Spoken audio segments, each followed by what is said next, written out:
So far, we've been considering apparatus notes that give the reader the information she needs to choose a reading from among manuscript variants and to evaluate the editor's theory of how the manuscripts are related to one another.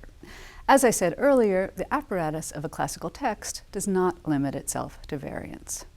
Some notes, for example, contain arguments about matters of interpretation. This is obviously a vastly extensible category, and it's for the most part excluded from the apparatus. But not always, and for this we apparatus readers should be grateful. An editor who efficiently explains the syntax of a difficult passage can save us much head-scratching, as in this note from Columella. Applying the construction as an incompletely expressed indirect statement. That's what the assertion in green on the screen means.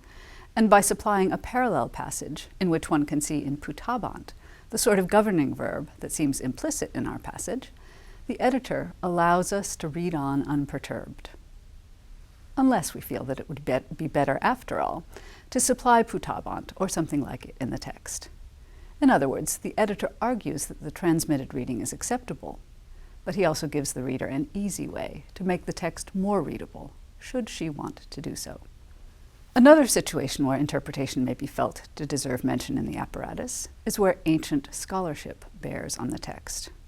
For example, on a stretch of description in Virgil's Aeneid that is presented in the text as part of a character's speech, the editor notes that the ancient grammarian Servius knew of a competing interpretation that took these words as an utterance by the narrator, by Virgil. The string of words running from tunc to portai, says Servius, is attributed by some authorities to the poet, by others to the character in the narrative. In the text, the editor follows the second group. This note does include a variant. Servius read tunc, where the editor prints tum, but the variant is not the point. The editor is prompting the reader to evaluate his editorial decision to treat the text as character speech. This kind of challenge to the reader is present whenever the editor includes interpretative aids, be they ancient or modern. The claim on the reader's attention is even more pressing when the editor indicates that the archetype's text is acceptable, but nevertheless suspect, for one reason or another. An editor has a variety of signals from which to choose. One can simply convey doubt. Thus, in a passage from Ovid's Metamorphoses, where the transmitted reading is unexceptionable in form and syntax, but at odds with its context, the editor draws attention to the passage with this brief note. The reader will find mitis habebatur in the text and infer that it is transmitted by the manuscripts, but she is invited by the editor to view it with suspicion. Where possible and appropriate, the suspicious editor may suggest an alternative, either one found in a manuscript or a modern scholar's proposal. This is the point of a note like the following from the Metamorphoses, which tells us that one or more manuscripts from the 13th century, here represented by the siglum chi, read faciat, where manuscripts used to constitute the text read capiat. From this brief note, one understands that the editor went looking for a way to improve upon the text's capiat and found it in a place that he would not normally cite, those 13th century manuscripts.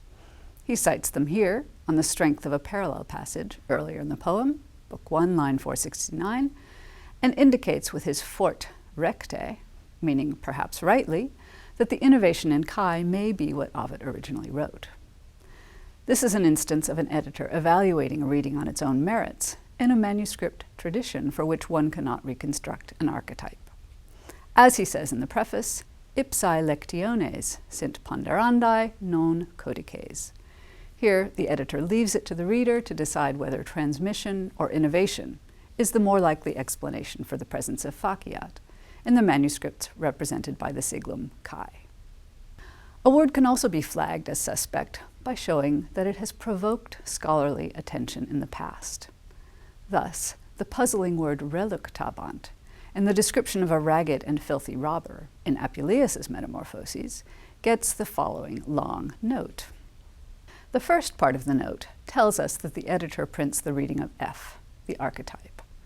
But the rest of her long note reports that 3 scholars, their names are in green on the screen, defend reluctabant differently.